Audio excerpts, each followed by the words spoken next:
Olá, tudo bem? Sejam bem-vindos ao nosso treinamento de Plano de Emergência e Combate a Incêndio. Aproveitando a oportunidade para falarmos dos pilares da nossa cultura, da cultura Croma, então devemos ser responsáveis pelo bom desempenho daquela tarefa, daquela atividade, ter foco no cliente, no mercado, colaboração e trabalho em equipe. Hoje é fundamental que tenhamos essa colaboração em equipe para atingirmos os principais objetivos, e a rapidez e simplicidade. O principal objetivo desse treinamento é capacitar todos os colaboradores para que tomem as medidas corretas e necessárias, frente a situações de combate a princípio de incêndio. Qual tipo de extintor deve ser aplicado, a classificação dos incêndios, isso tudo nós veremos a seguir. Nós devemos levar em consideração que todo incêndio, aquele evento que já fugiu do nosso controle, ele foi gerado por um princípio de incêndio, o qual é bem mais fácil de se controlar. Então, o objetivo principal desse treinamento é capacitar os colaboradores para que tomem essas ações diante aos princípios de incêndio. Dessa forma, nós conseguiremos minimizar os impactos ou até mesmo evitar que ocorra, que aquela situação evolua efetivamente para um incêndio. O fogo é um processo químico de transformação e nós podemos definir como um resultado dessa reação que desprende luz e calor devido à combustão desses materiais diversos. Então, efetivamente, para que ocorra, para que aconteça o fogo, necessariamente vai haver ali a reação química entre o agente oxidante, o oxigênio, uma fonte de ignição, a energia térmica, o calor, e um material combustível, aquilo que vai gerar combustível para aquela queima, na qualidade ali de sólido, líquido ou gasoso. Nesta representação nós podemos observar os elementos que compõem o fogo: oxigênio, calor, combustível. E quando essa queima se torna autossustentável, seja pelo fornecimento de oxigênio, pelo fornecimento de mais calor ou mais combustível, nós atrelamos a reação em cadeia a esse sistema, onde nós posteriormente vamos denominar como tetraedro do fogo. Em função dos diversos materiais que queimam, nesse caso na qualidade de combustíveis para que ocorra o incêndio ou o princípio de incêndio, esses materiais são classificados e onde nós classificamos os tipos de incêndio. Então temos a classificação A, B, C, D e K. Porém, para a nossa vivência, para o nosso dia a dia, nós abordaremos aqui as informações referente aos incêndios de classe A, B e C. A classificação A dos incêndios é caracterizada pelo fogo em materiais sólidos, os sólidos combustíveis. Esse material queima em superfície e profundidade, então o seu núcleo retém bastante energia na forma de calor. Após a queima, deixa resíduos, brasas, cinzas. Esse tipo de incêndio normalmente é extinto pelo método de resfriamento, onde a água, o principal agente, consegue permear esse material, chegando até o seu núcleo, resfriando o seu núcleo, em função dessa queima em profundidade. Esses materiais nós podemos exemplificar através da madeira, papel, algodão, tecido em geral, entre outros. A classe B dos incêndios caracteriza-se por fogo em combustíveis líquidos inflamáveis. Essa queima é apenas em sua superfície. Após a queima não deixam resíduos, e esse tipo de incêndio é extinto normalmente pelo método de abafamento. Então essa classificação de incêndio fica bem claro para nós que o que realmente está queimando são os gases gerados daquele combustível. Ou seja, está sendo gerado, sendo fornecido grande quantidade de energia na forma de calor para aquele material que é o combustível, e por sua vez ele acaba liberando os gases, e esses gases são os que no contato com o oxigênio, na presença do oxigênio, se inflamam. Então nós fechamos ali o triângulo do fogo com o combustível, o calor e o oxigênio. Alguns exemplos, né, podemos citar álcool, gasolina, tintas, entre outros. A classe C dos incêndios vão caracterizar o fogo em materiais ou equipamentos que estejam energizados, geralmente equipamentos elétricos.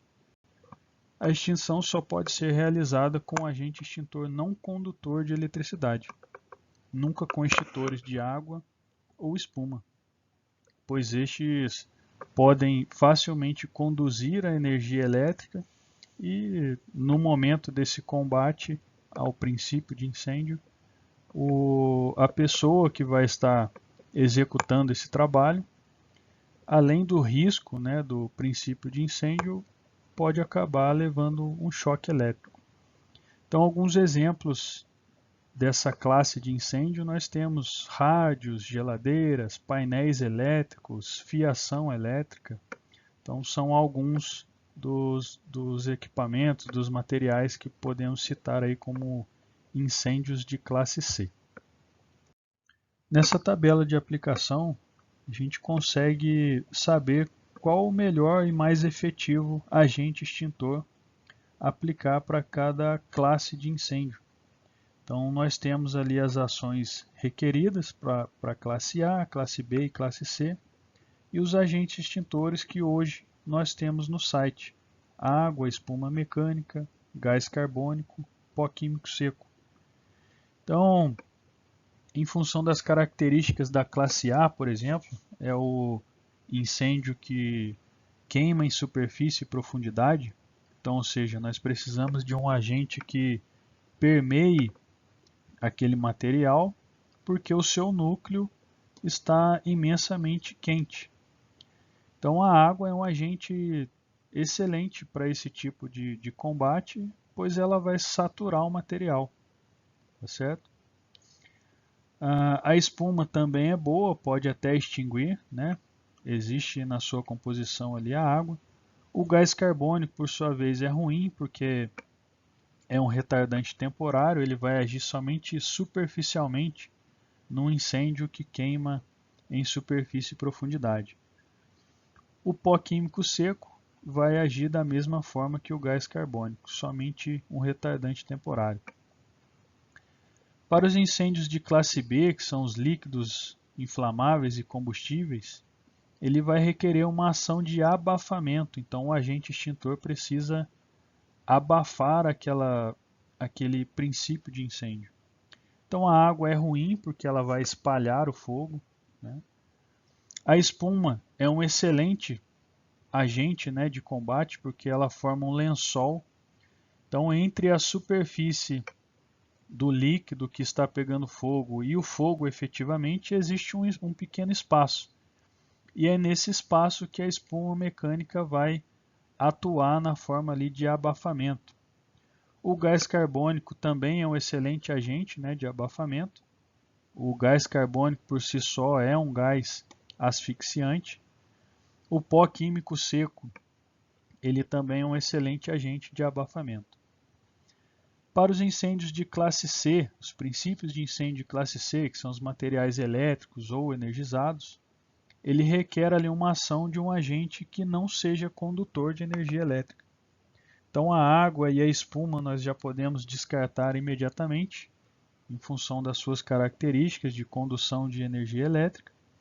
O gás carbônico e o pó químico seco para essa classe específica dos equipamentos elétricos ou energizados, vai depender exatamente do que se quer de resultado desse combate, pode-se dizer assim.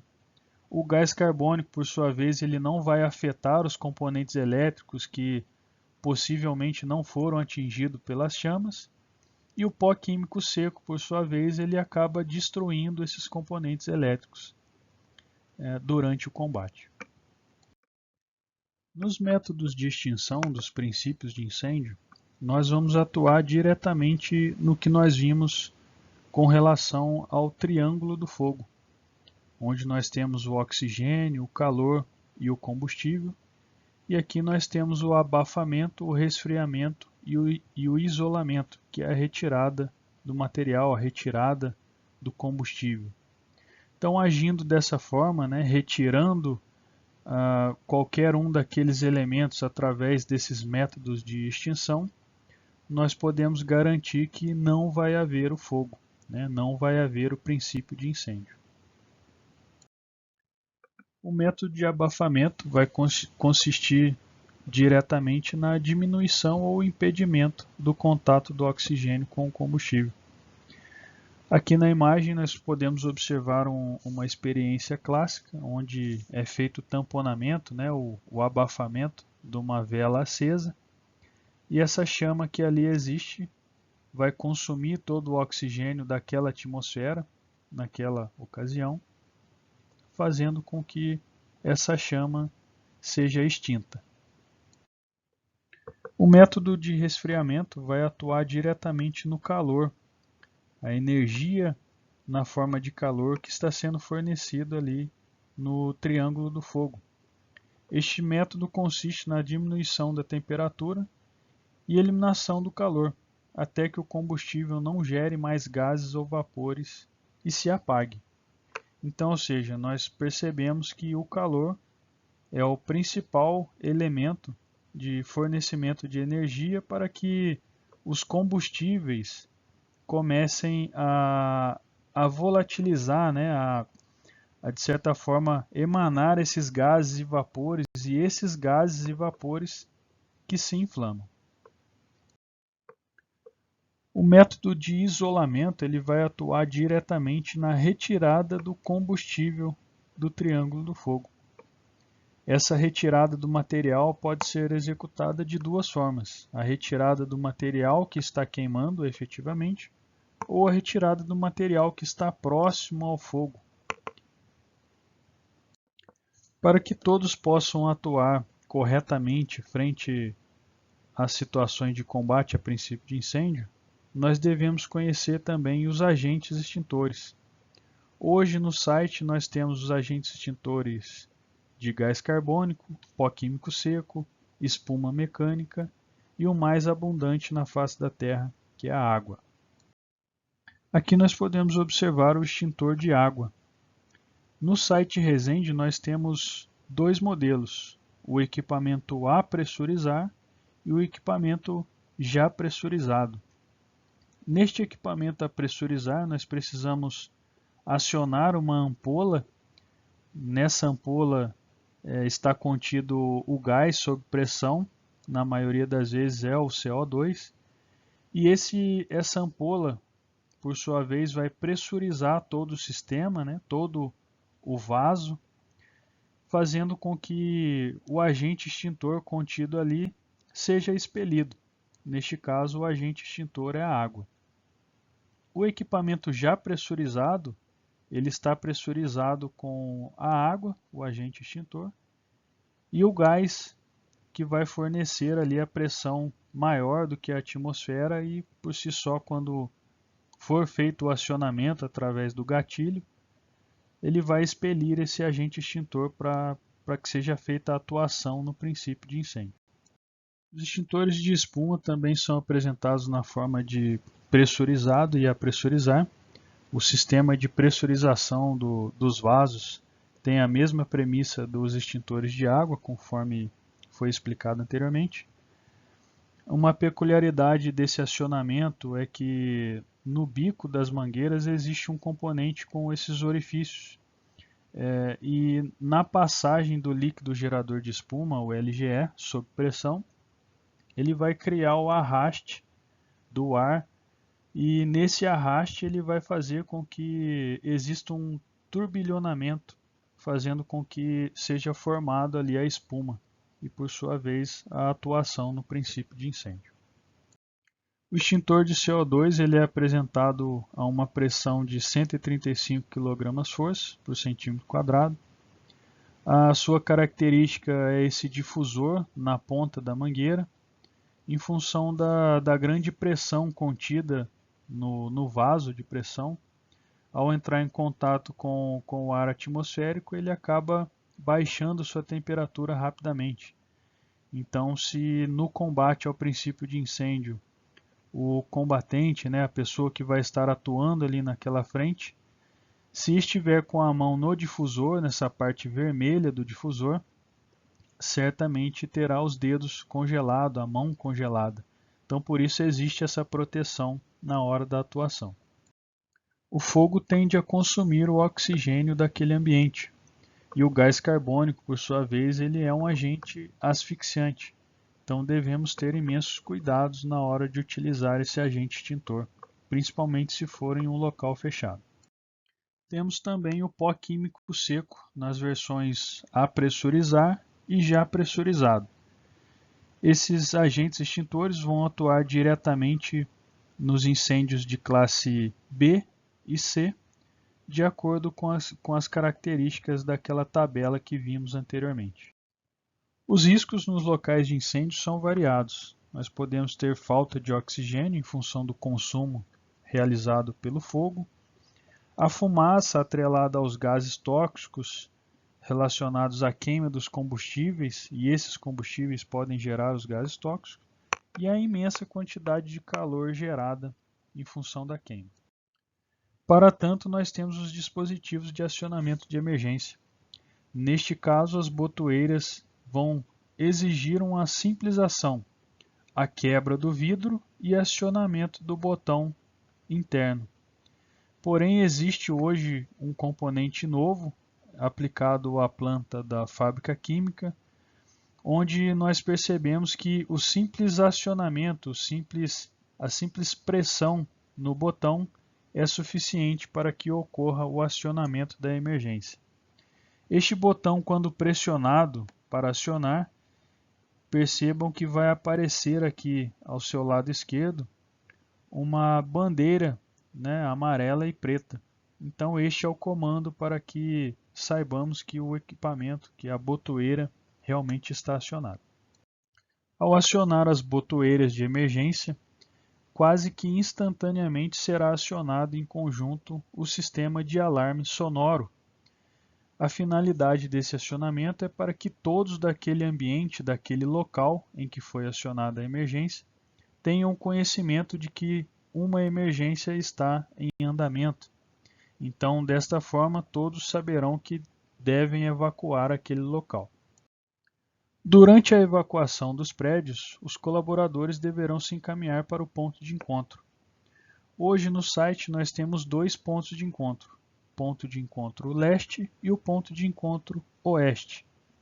O ponto de encontro oeste está localizado no final da Rua 2, sentido à fábrica química, e o ponto de encontro leste está exatamente à frente do Corpo de Bombeiros.